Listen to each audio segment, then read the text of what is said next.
In fact, this man's story was a very sad one. It was a very sad one. In fact, I don't normally talk about some of these things, but I'm going to talk about this man because his story was a very sad one. And moreover, too, because he was riding motorbike when this incident happened. This man, in fact, was an engineer, and he closed from work and went with a friend to his house. And so when he was returning home, he was riding his motorbike, and a car from nowhere hit him and ran away. The driver did not stop to check whether he was alive or not.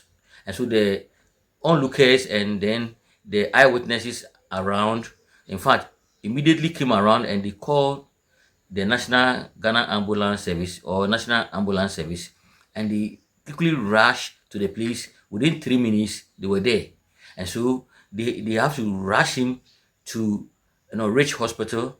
When they got there, the officials there said there was no bed that they could actually take care of this man. The man was bleeding. In fact, he was in a critical condition, and so they have to rush him to the police service. When they got there, the Ghana Police Service said there was no bed. Wow. And so what they could do was that then they have to rush him to the Korlebu Teaching Hospital. When they got to the Korlebu Teaching Hospital, where according to the officials there, they also said there was no bed that they could actually take care of this man. Wow.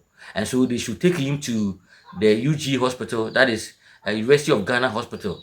Wow. And from Korlebu Teaching Hospital to the University of Ghana Hospital, in fact, it's very, very far with the traffic and all that, even though it is an ambulance, but the traffic.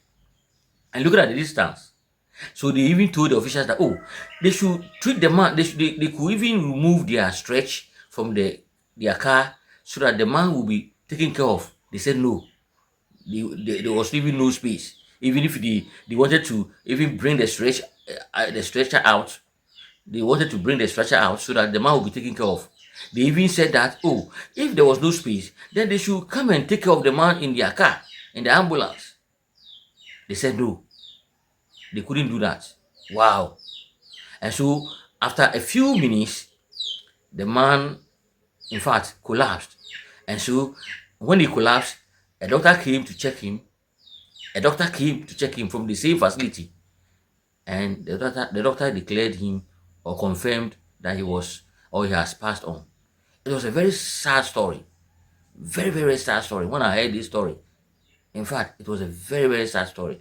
And there is more to this story. We'll be talking about it. In fact, the reason I decided to talk about this story is that the man was riding his motorbike and a driver hit him and ran away. A driver hit him and ran away. And so I will talk more about this story. I will talk more about this story. Since we are drivers and we are road users, we have to learn from this story.